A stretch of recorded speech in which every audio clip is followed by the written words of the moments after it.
दोस्तों स्वागत है आपका बिहार न्यूज में। दोस्तों मैं हूं फिरदौस गनी और आप देख रहे हैं केडीबी लाइव। दोस्तों आज हो चुका है महीने की पहली तारीख यानी कि 1 मार्च 2023। तो आज की पूरे बिहार की टॉप न्यूज लेकर आए हैं आपके लिए। दोस्तों वीडियो शुरू करने से पहले आपको बता दूं कि अगर आप नए आए हैं इस चैनल पर तो फिर चैनल को सब्सक्राइब करके बेल आइकन को प्रेस कर दीजिए। तो चलिए शुरू करते हैं आज की पूरे बिहार की टॉप न्यूज।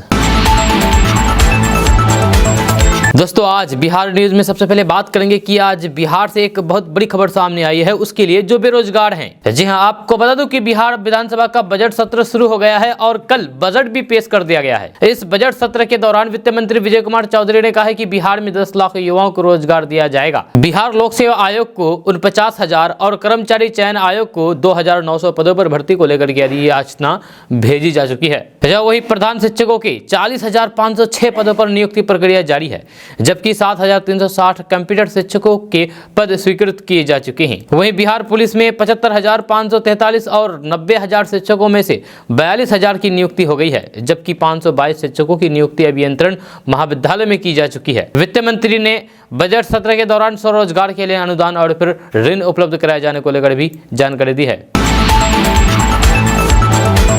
दोस्तों बात करते हैं कि बिहार में रहने वाले लोगों के लिए अच्छी खबर सामने आ रही है। ताजा रिपोर्ट्स के मुताबिक बिहार में स्वास्थ्य विभाग को बेहतर बनाने के लिए सरकार के द्वारा समस्तीपुर, सारण, बक्सर, पूर्णिया समेत 11 जिलों में नए मेडिकल कॉलेज खोले जाएंगे। खबर के अनुसार बिहार सरकार समस्तीपुर, सारण, बक्सर, सीवान, बेगूसराय, सीतामढ़ी, झंझारपुर, वैशाली और भोजपुर में नए मेडिकल कॉलेज अस्पताल बनाएगी।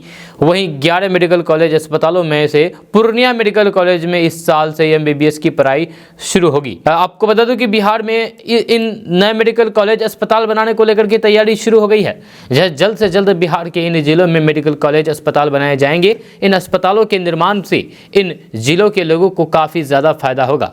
इन सभी नए मेडिकल कॉलेज में MBBS की पढ़ाई होगी। साथ ही साथ इन कॉलेजों के अस्पताल में मरीजों का इलाज भी किया जाएगा। इससे इन जिलों के लोगों को बीमारियों के इलाज के लिए ज़्यादा परेशानी का सामना करना नहीं पड़ेगा। दोस्तों अब बात करते हैं कि अगर आपने भी आधार कार्ड और फिर पैन कार्ड को अभी तक लिंक नहीं कराया है तो फिर जल्द ही आपका पैन कार्ड ब्लॉक हो जाएगा। जी हां, 31 मार्च से पहले सभी पैन धारक को जो छूट श्रेणी में नहीं है उन्हें अपने पैन कार्ड को आधार से जोड़ना है। ऐसा नहीं करने पर आपका पैन कार्ड 1 अप्रैल से निष्क्रिय हो जाएगा। आयकर विभाग द्वारा एक एडवाइजरी में कहा गया है कि आयकर अधिनियम 1961 के अनुसार सभी पैन धारकों के लिए ये अनिवार्य कर दिया गया है जो 31/3/2023 से पहले अपने पैन को आधार से लिंक करने के लिए छूट की श्रेणी में नहीं आते हैं।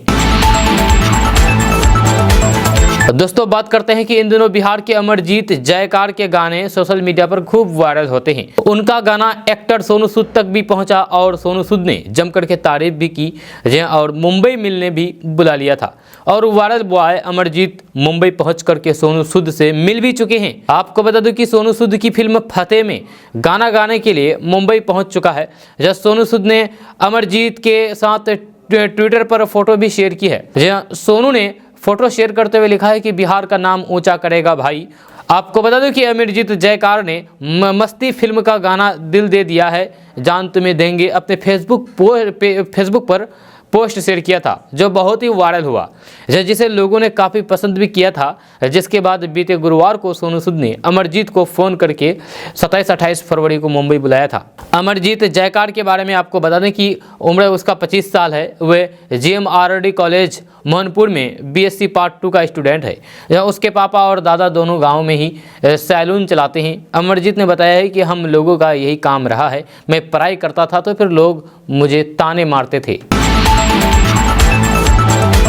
दोस्तों बात करेंगे कि बच्चों को हमेशा से ही छुट्टियों का इंतजार होता है और मार्च के महीने में बच्चों को खूब छुट्टियां मिलने वाली है। जब कैलेंडर पर ध्यान दे तो फिर मार्च का महीना छुट्टियों के लिहाज से काफ़ी मज़ेदार होने वाला है।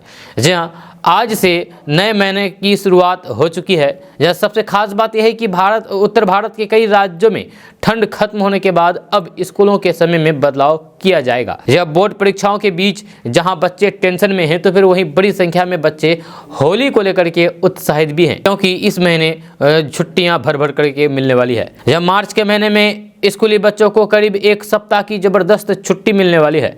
इन छुट्टियों का सबसे ज़्यादा फ़ायदा उत्तर प्रदेश, बिहार, हरियाणा और दिल्ली जैसे राज्यों के बच्चों को होने वाला है। इसके अलावा गुड़ी पड़वा की छुट्टी कुछ खास राज्यों में ही होती है, जिनमें मध्य प्रदेश, महाराष्ट्र, दमन दीव, गोवा आदि है। इसके अलावा कई स्कूलों में शनिवार को हाफ डे या फिर पूरे दिन की छुट्टियां होती है। ऐसे में छात्रों के लिए मार्च का महीना मौज वाला हो सकता है। इसके अलावा कई राज्यों में बोर्ड के एग्ज़ाम हो रहे हैं, जिसके चलते कई स्कूलों ने प्राइमरी कक्षाएं नहीं खोल रही है जिसके चलते छोटे बच्चों को खूब छुट्टियां मिल रही है। दोस्तों अब बात करते हैं सेहत की। तो सेहत की बात में बात करते हैं कि सुबह के समय रोजाना अंकुरित चना खाने से शरीर को कई तरह के लाभ होते हैं, जो साथ ही साथ इंसान की सेहत अच्छी रहती है और इंसान को कई तरह की परेशानियों से मुक्ति भी मिल जाती है। इसीलिए आप सुबह में अंकुरित चना का सेवन कर सकते हैं। आपको बता दूं कि अंकुरित चना में आयरन और फास्फोरस पाया जाता है, जो हीमोग्लोबिन लेवल को बढ़ाता है। साथ ही साथ सुस्ती और थकान से बचने और फिर हमेशा एनर्जेटिक बने रहने के लिए भी अंकुरित चना लाभकारी माना जाता है।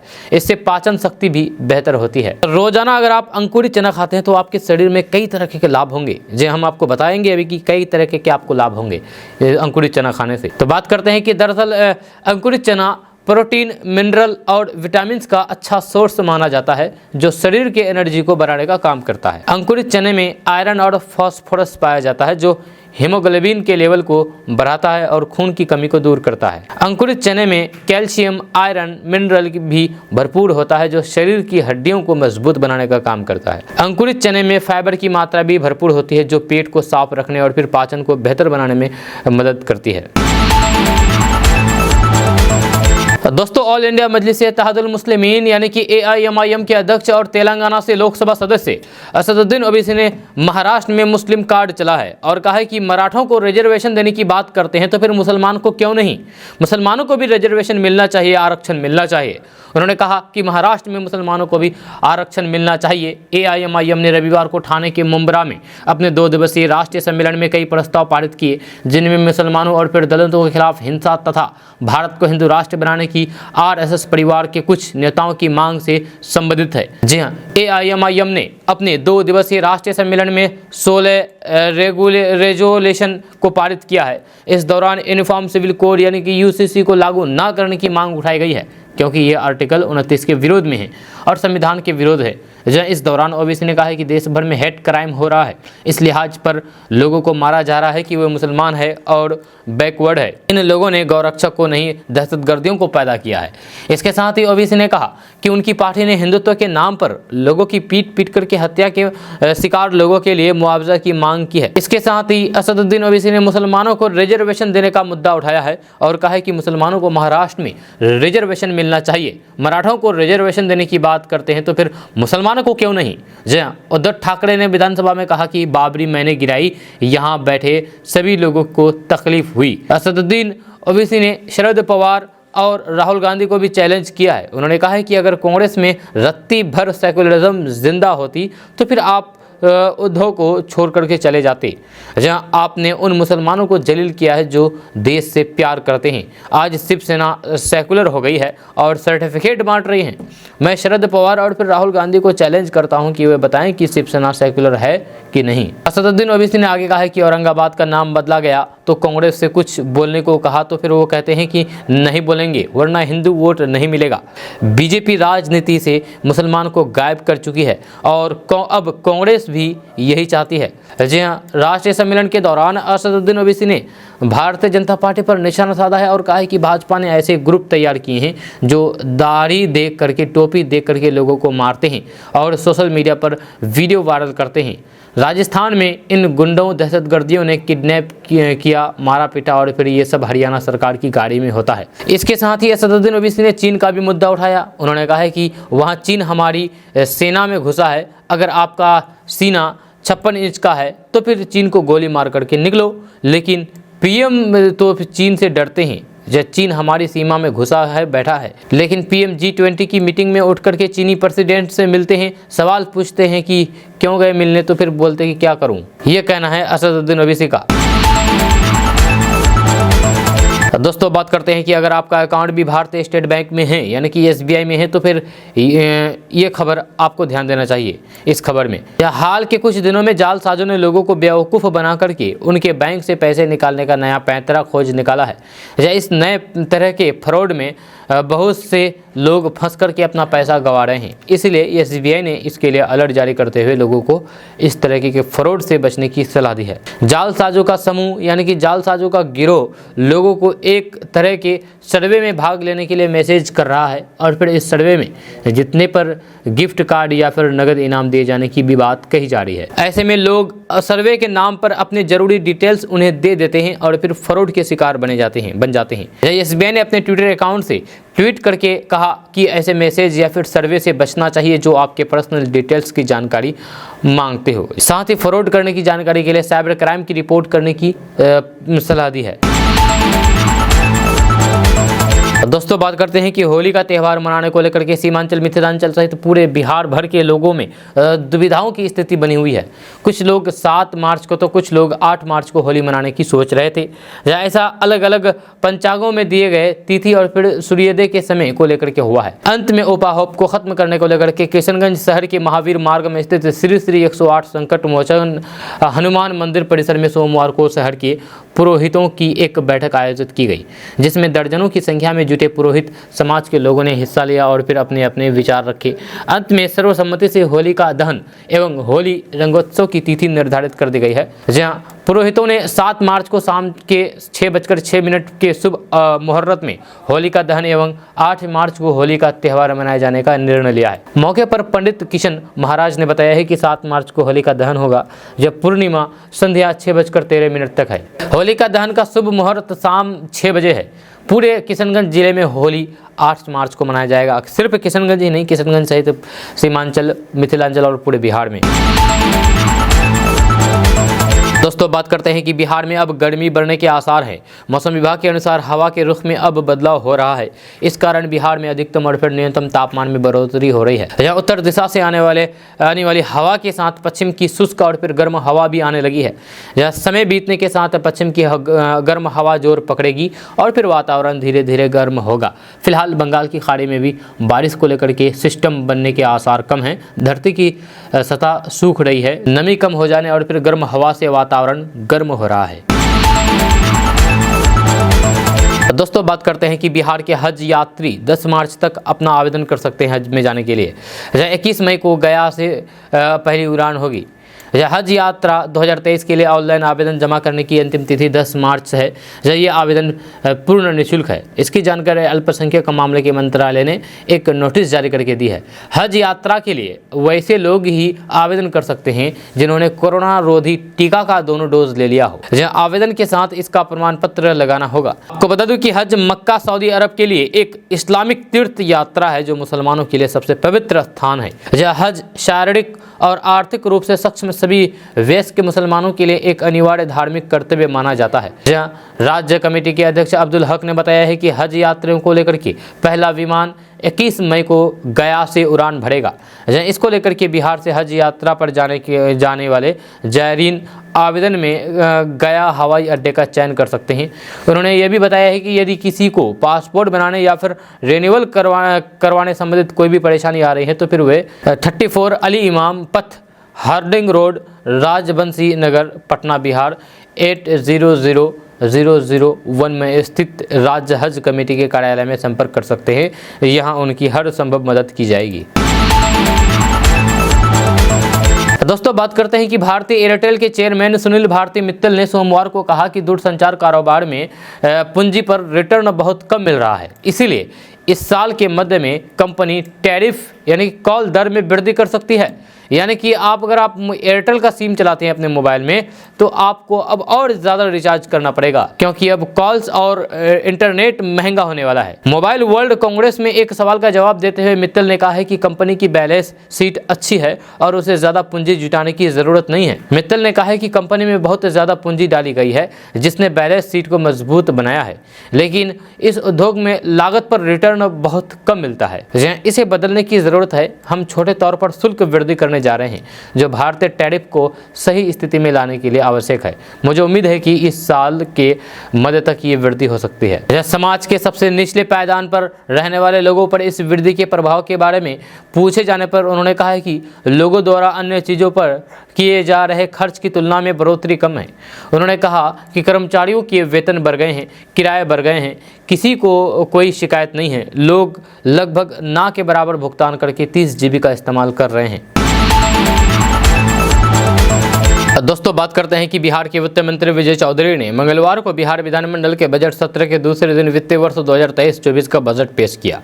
अगले साल 2024 में लोकसभा चुनाव और फिर 2025 में बिहार विधानसभा चुनाव को लेकर के इस बार के बजट को बेहद अहम माना जा रहा था। उम्मीद के अनुसार बिहार बजट 2023-24 में नीतीश कुमार ने बम्पर भर्ती का ऐलान किया है।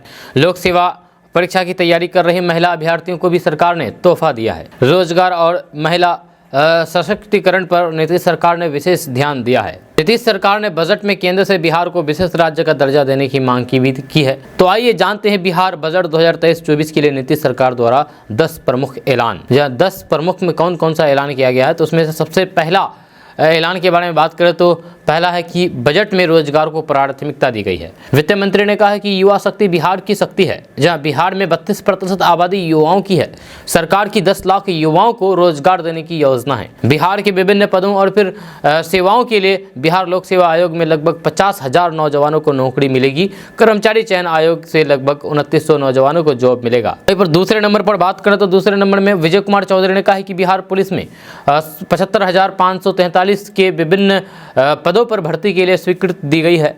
बिहार के प्राथमिक विद्यालय में 90,752 विज्ञापित पदों के विरुद्ध 42,000 टीचरों की नियुक्ति की जा चुकी है। बचे हुए 48,762 पदों पर नियुक्ति प्रक्रिया जारी है। तीसरे नंबर पर बात करें तो यूपीएससी और बीपीएससी की तैयारी कर रही महिलाओं को सरकार ने आर्थिक सहयोग देने का ऐलान किया है। बिहार के वित्त मंत्री विजय चौधरी ने कहा है कि नारी शक्ति योजना के अंतर्गत संघ लोक सेवा आयोग और फिर बिहार लोक सेवा आयोग की प्रारंभिक परीक्षा में उत्तीर्ण यानी कि पास होने वाली महिला अभ्यर्थियों को मुख्य परीक्षा एवं साक्षात्कार की तैयारी के लिए क्रमश 1,50,000 की राशि दी जाएगी। तलाकशुदा अल्पसंख्यक महिलाओं के लिए भी बिहार सरकार ने बड़ी घोषणा की है। जब वित्त मंत्री विजय चौधरी ने कहा है कि अल्पसंख्यक कल्याण योजना के तहत राज्य सरकार तलाकशुदा अल्पसंख्यक महिलाओं को वित्तीय सहायता राशि के तौर पर पहले 10,000 रुपये देती थी, जिसे बढ़ाकर के अब 25,000 रुपये कर दिया गया है।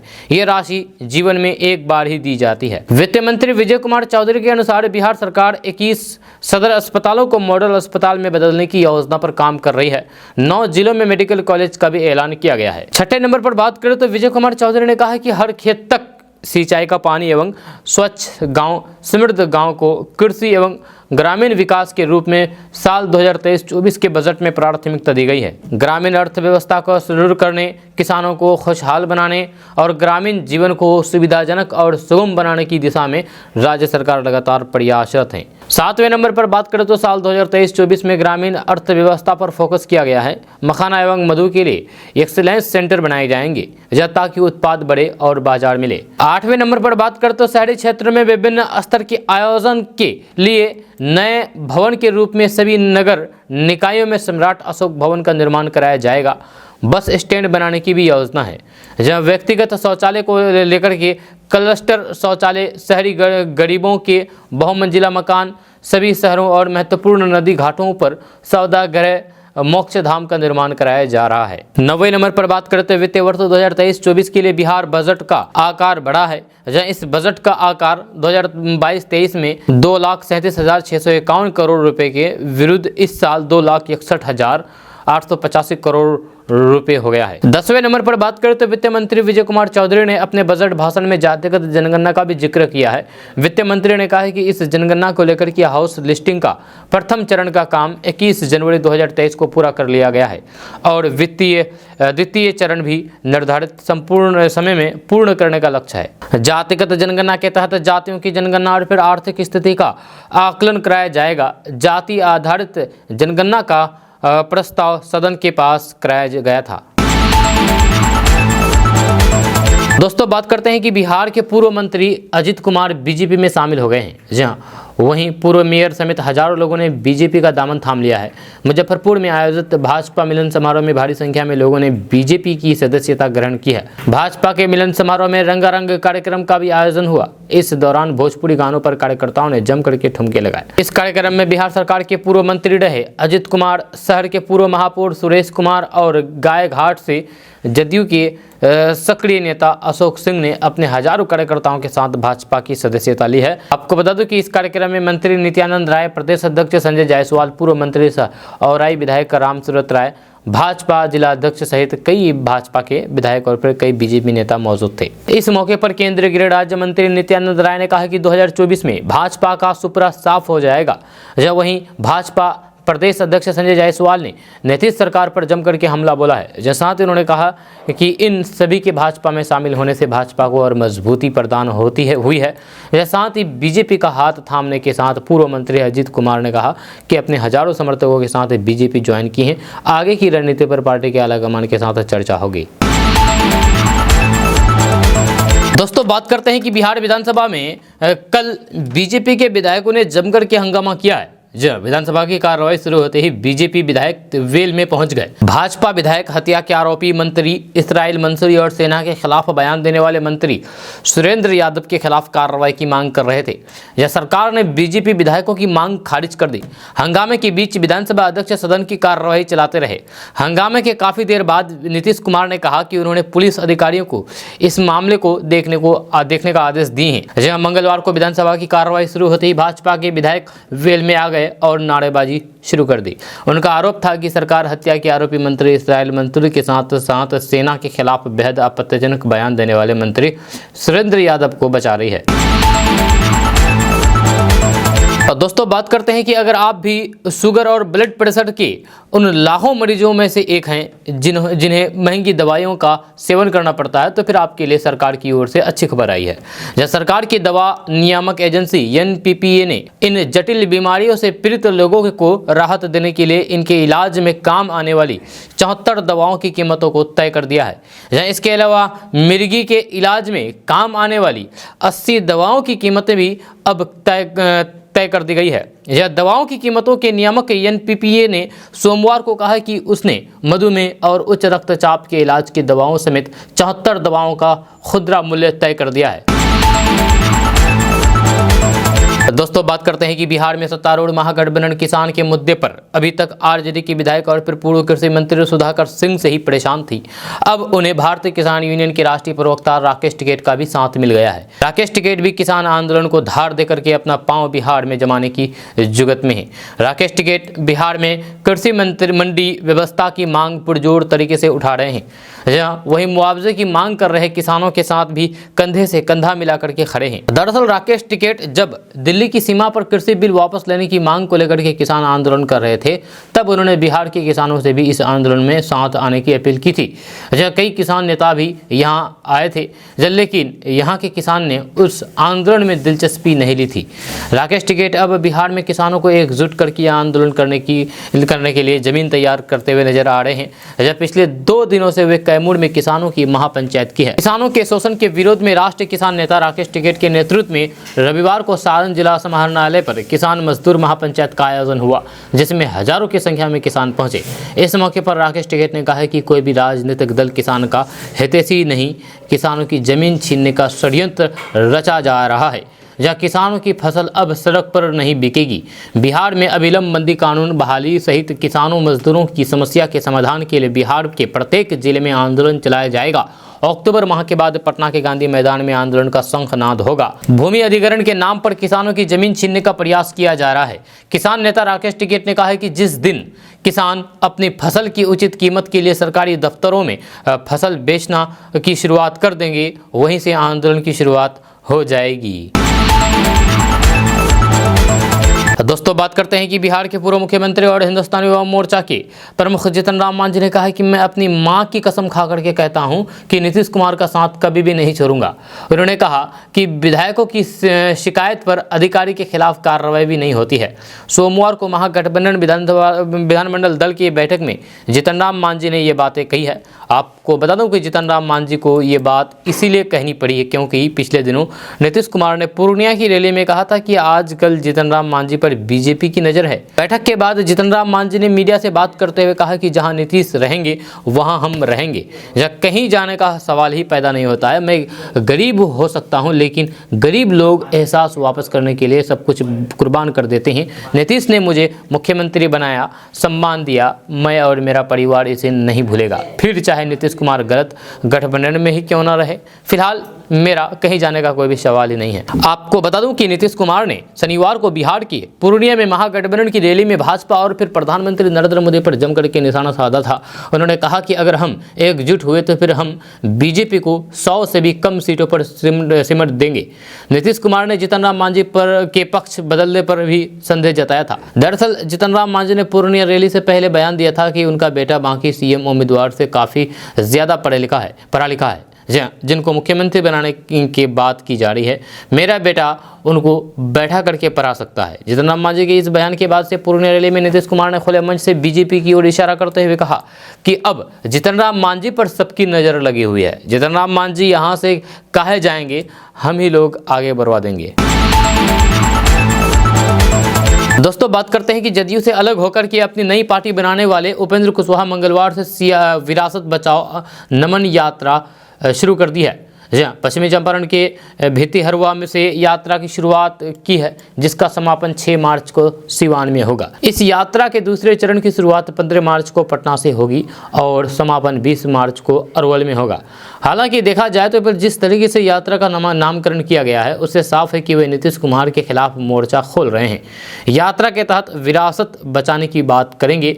अब इस यात्रा से मुख्यमंत्री की टेंशन और ज्यादा बढ़ सकती है, जहां उनको एक नए दल के विरोध का भी सामना करना पड़ सकता है। नीतीश कुमार ने पहले से ही कई दफे आरजेडी के नेता बिहार के उप मुख्यमंत्री तेजस्वी यादव को बिहार की कमान सौंपने की बात कही है, जहां उनकी ये बात जदयू के कई नेताओं को ठीक नहीं लगी कि नीतीश कुमार ऐसे कैसे अपनी विरासत किसी अन्य पार्टी के हाथ में सौंप सकते हैं। क्या जदयू में कोई इस लायक नहीं था? उपेंद्र कुशवाहा ने उस डील की भी बात कही थी जिसमें नीतीश कुमार तेजस्वी यादव के बीच उनको मुख्यमंत्री बनाने की डील हुई थी। दोस्तों बात करते हैं कि अगले साल होने वाले लोकसभा चुनाव के लिए यानी कि लोकसभा चुनाव 2024 के लिए भारतीय जनता पार्टी ने तैयारियां शुरू कर दी है और लगातार विपक्षी दलों को मात देने के लिए नए नए प्लान बना रही है। हाल ही में बिहार दौरे पर पहुंचे केंद्रीय मंत्री अमित शाह ने मुख्यमंत्री नीतीश कुमार पर जमकर के निशाना साधा था और कहा था कि अब नीतीश कुमार के लिए बीजेपी के दरवाजे हमेशा के लिए बंद हो गए हैं। आपको बता दूं कि अमित शाह ने यह बयान ऐसे ही नहीं दिया था, जी हाँ, बल्कि बीजेपी ने इसके लिए बड़ा तगड़ा फॉर्मूला तैयार किया है ताकि नीतीश कुमार को मात दे सके। भारतीय जनता पार्टी यानी कि बीजेपी ने नीतीश कुमार को मात देने के लिए बिहार के 3 बड़े नेताओं को अपने तरफ करने का प्लान बनाया है। इसमें चिराग पासवान के अलावा उपेंद्र कुशवाहा और मुकेश सहनी का नाम शामिल है। जहाँ इन तीनों नेताओं को अपनी तरफ करके बीजेपी 10 से 12% तक अपना वोट बैंक बढ़ा सकती है, जिससे नीतीश कुमार की भरपाई की जा सके। चिराग पासवान हमेशा से ही पीएम मोदी के हनुमान की भूमिका निभाते रहे हैं और 2020 में हुए बिहार विधानसभा चुनाव के दौरान एनडीए से अपनी राह अलग करने वाले चिराग पासवान ने हाल ही में संपन्न हुए उपचुनाव में एक बार फिर से बीजेपी से अपना नजदीकी उजागर कर दी। लोजपा के 2 फार होने के बाद भी चिराग पासवान को दुसाध जाति का समर्थन प्राप्त है, जो बीजेपी के लिए फायदा पहुंचाएगा। दोस्तों बात करते हैं कि दिल्ली में अरविंद केजरीवाल सरकार के शिक्षा मंत्री मनीष सिसोदिया आबकारी नीति घोटाले में उलझ गए हैं और 8 घंटे की पूछताछ के बाद रविवार को सीबीआई ने उन्हें गिरफ्तार कर लिया है। कथित भ्रष्टाचार के आरोप में फंसे शिक्षा मंत्री की गिरफ्तारी ने बिहार की सियासत में भी उबाल ला दिया है। उप मुख्यमंत्री तेजस्वी यादव ने इस गिरफ्तारी पर बड़ी प्रतिक्रिया दी है। जी हाँ, दिल्ली के शिक्षा मंत्री मनीष सिसोदिया की गिरफ्तारी पर बिहार के उप मुख्यमंत्री तेजस्वी यादव ने ट्वीट के जरिए अपनी प्रतिक्रिया दी है। तेजस्वी यादव ने लिखा है कि दिल्ली के शिक्षा मंत्री की गिरफ्तारी आश्चर्यजनक नहीं है। उन्होंने भाजपा के ऊपर हमला बोला और आरोप लगाया है कि भाजपा के शासन में अभी सीबीआई, ईडी जैसी संस्थाएं अब स्वायत्त नहीं रही है, बल्कि बीजेपी की अनुषांगिक संगठन बन चुकी है। तेजस्वी यादव ने जब सीबीआई के द्वारा मनीष सिसोदिया पर कार्रवाई को लेकर के प्रतिक्रिया दी तो फिर इस दौरान अपने ऊपर भी मंडरा रहे खतरे को लेकर के बोले हैं कि तेजस्वी यादव ने लिखा है कि सीबीआई, ईडी एजेंसियों के निशाने पर तो हम और हमारी पार्टी शुरू से रहे हैं। तेजस्वी यादव ने विपक्ष के सभी दलों को एकजुट होकर के इसके खिलाफ खड़े होने का आह्वान किया है। दोस्तों, बात करेंगे कि राजधानी पटना में होली पर्व के दौरान शहर में अश्लील गीत बजाने वालों की अब खैर नहीं है। इसको लेकर के एसएसपी मानवजीत सिंह ढिल्लों ने पूरी तैयारी कर ली है। होली के दौरान पटना शहर में सुरक्षा मामले की जानकारी देते हुए एसएसपी मानवजीत सिंह ढिल्लों ने बताया है कि अश्लील गाना रिकॉर्ड करने वाले एक कंपनी पर हाल ही के दिनों में पटना पुलिस की टीम ने एफआईआर दर्ज किया है। होली पर्व और फिर शब बारात पर्व के दौरान विधि व्यवस्था के नियंत्रण के लिए सभी संदिग्ध स्थलों के साथ साथ पटना जिले के हर चौक चौराहों पर पर्याप्त मात्रा में पुलिस फोर्स को तैनात किए जाएंगे। होली के पहले और फिर होली के दिन सुरक्षा मामले की जानकारी देते हुए पटना एसएसपी ने बताया है कि सभी संदिग्ध स्थलों के साथ साथ सभी चौक चौराहों पर पटना पुलिस को तैनात रहने के आदेश जारी कर दिए गए हैं। खास करके जिन इलाकों में कब्रिस्तान है उन इलाकों में अतिरिक्त मात्रा में पुलिस बल की तैनाती की जाएगी। आपको बता दूं कि होली और फिर शब बारात एक ही दिन मनाया जाएगा, जहां कहीं ना कहीं इन दोनों पर्व के दौरान किसी भी आपात स्थिति से निपटने की तैयारी पटना पुलिस की टीम ने कर ली है। दोस्तों, बात करेंगे कि प्रधानमंत्री नरेंद्र मोदी के छोटे भाई प्रहलाद मोदी की अचानक तबीयत खराब होने के बाद उन्हें अस्पताल में भर्ती कराया गया है। जब प्रहलाद मोदी को चेन्नई में स्थित अपोलो अस्पताल में एडमिट कराया गया है। दरअसल प्रधानमंत्री नरेंद्र मोदी के भाई प्रहलाद मोदी बीते कुछ समय से किडनी यानी कि गुर्दे की बीमारी से ग्रसित हैं। इस बीमारी के इलाज के लिए उन्हें हॉस्पिटल में एडमिट कराया गया है। प्रहलाद मोदी उम्र में पीएम नरेंद्र मोदी से 2 साल के छोटे हैं। वे अहमदाबाद में ही रहते हैं, पेशे से व्यापारी हैं। प्रधानमंत्री नरेंद्र मोदी के कुल 5 भाई बहन हैं। इनमें प्रहलाद मोदी का नंबर 4था है। जी हाँ, उनसे बड़े 3 भाई बहनें हैं, जबकि एक भाई उनसे छोटा है।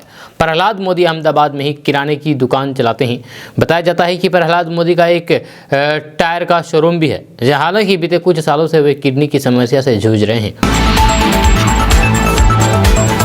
दोस्तों, बात करेंगे कि केंद्र सरकार ने होली से पहले किसानों को तोहफा दिया है। यह पीएम किसान योजना की 13वीं किस्त किसानों के खाते में ट्रांसफर कर दी गई है। कुल 8 करोड़ से अधिक किसानों के खाते में 16,000 करोड़ से भी अधिक की राशि ट्रांसफर कर दी गई है। जहां वहीं इस किस्त के जारी होने से पहले बड़ी संख्या में लोगों के नाम इस योजना की लाभार्थी सूची से हटा दिए गए हैं। उन्हें ई-केवाईसी अपडेट नहीं होने के चलते हटाया गया है। अब पीएम किसान योजना के तहत पात्र किसान परिवार को हर साल 2-2 हज़ार रुपए की 3 किस्त यानी कि कुल 6,000 रुपए की सहायता राशि दी जाती है। 12वीं किस्त 17 अक्टूबर को भेजी गई थी। यह पीएम किसान योजना की रकम सीधे लाभार्थी के खाते में जमा की जाती है। अगर आपके खाते में भी पीएम किसान योजना का पैसा नहीं आया है तो फिर आप हेल्पलाइन नंबर और फिर ईमेल आईडी पर शिकायत दर्ज कर सकते हैं। जहाँ पीएम किसान का हेल्पलाइन नंबर है 155261। इसके अलावा पीएम किसान का टोल फ्री नंबर है 180011555266 और पीएम किसान लैंडलाइन नंबर है 01123381092। उसके अलावा एक और लैंडलाइन नंबर है 01124300606। इस पर शिकायत दर्ज की जा सकती है। इसके अलावा आप ईमेल आईडी pmkict@gov.in पर भी शिकायत कर सकते हैं।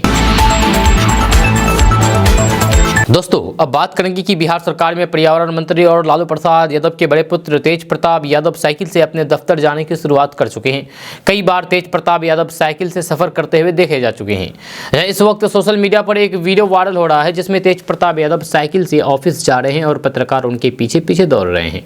यह सोशल मीडिया पर तमाम लोग इस पर अपनी प्रतिक्रियाएं दे रहे हैं। वायरल हो रहे वीडियो में दिखाई दे रहा है कि तेज प्रताप यादव अपने सुरक्षा कर्मियों के साथ साइकिल से दफ्तर के लिए निकले तो फिर पत्रकारों ने उनका पीछा करना शुरू कर दिया। पत्रकार दौड़ते हुए तेज प्रताप यादव का पीछा कर रहे थे और तेज प्रताप यादव साइकिल की स्पीड तेज करके आगे निकल गए। सोशल मीडिया पर इस वायरल वीडियो पर तमाम लोग अपनी प्रतिक्रिया दे रहे हैं। दोस्तों बात करते हैं कि बागेश्वर धाम के बाबा धीरेन्द्र कृष्ण शास्त्री की हिंदू राष्ट्र बनाने वाले बयान के बाद से ही सियासत बयानबाजी जारी है। जब बिहार के कई नेता इस बयान पर अपना विरोध दर्ज करवा चुके हैं। हाल ही में बिहार के सीएम नीतीश कुमार, वन एवं पर्यावरण मंत्री तेज प्रताप यादव भी बाबा पर बयान दे चुके हैं।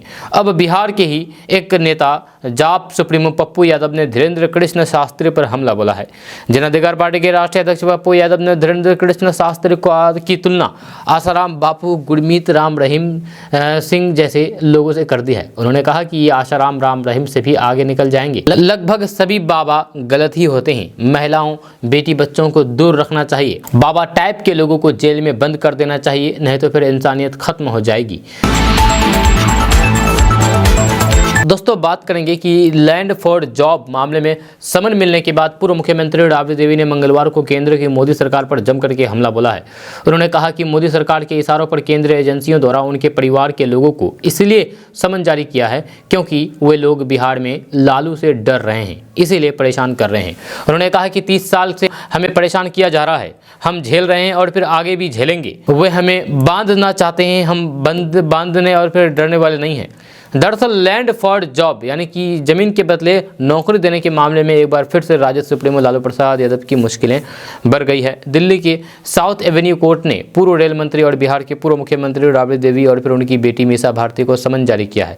जहां कोर्ट ने इन सभी को 15 मार्च को हाजिर होने का आदेश दिया है। आपको बता दूं कि लैंड फॉर जॉब मामले की जाँच CBI कर रही है। इसकी जाँच रिपोर्ट CBI ने कोर्ट में पेश किया है, जिसके बाद कोर्ट ने लालू यादव, राबड़ी देवी और फिर मीसा भारती सहित 14 लोगों को समन जारी किया है। दोस्तों बात करते हैं कि बिहार विधानमंडल का बजट सत्र सोमवार से शुरू हो गया है। बजट सत्र के पहले दिन राज्यपाल ने अपने अभिभाषण के दौरान सरकार की उपलब्धियों को बताया है। जी हाँ, मंगलवार को सरकार राज्य का बजट पेश किया है। जब बजट पेश में घेरने के लिए विपक्षी दल बीजेपी ने अपनी रणनीति तैयार कर लिया है। जब बीजेपी ने विभिन्न मुद्दों पर सरकार को घेरने का प्लान बनाया है। इसको लेकर के बीजेपी विधायकों की बैठक आयोजित की गई, जिसमें सरकार को घेरने की रणनीति बनाई। बैठक के बाद विधान परिषद में विरोधी दल के नेता सम्राट चौधरी ने विभिन्न मुद्दों को लेकर के सरकार पर हमला बोला है। राज्यपाल के अभिभाषण पर सवाल उठाया है। सम्राट चौधरी ने कहा है कि बिहार के लोगों की समस्याओं को सरकार तक पहुँचाने का दायित्व विपक्ष का होता है। जब सरकार जब समस्याओं को दूर नहीं करती है तो फिर उसके खिलाफ आवाज उठाना भी विपक्ष का ही काम होता है। सदन के अंदर बीजेपी के विधायक सरकार से सवाल पूछेंगे। बीजेपी जानना चाहती है कि नीतीश कुमार के मंत्री लगातार क्यों विवादित बयान दे रहे हैं। दोस्तों आज का न्यूज़ बस यहाँ तक। कैसा लगा नीचे कमेंट बॉक्स में कमेंट करके जरूर बताइएगा। अगर आप नए आए हैं इस चैनल पर तो फिर चैनल को सब्सक्राइब करके बेल आइकन को प्रेस कर दीजिए। साथ में वीडियो को लाइक कर दीजिए, अपने दोस्तों के साथ शेयर भी कीजिए। तो चलिए मिलते हैं फिर नेक्स्ट वीडियो के साथ। तब तक के लिए जय हिंद, जय बिहार।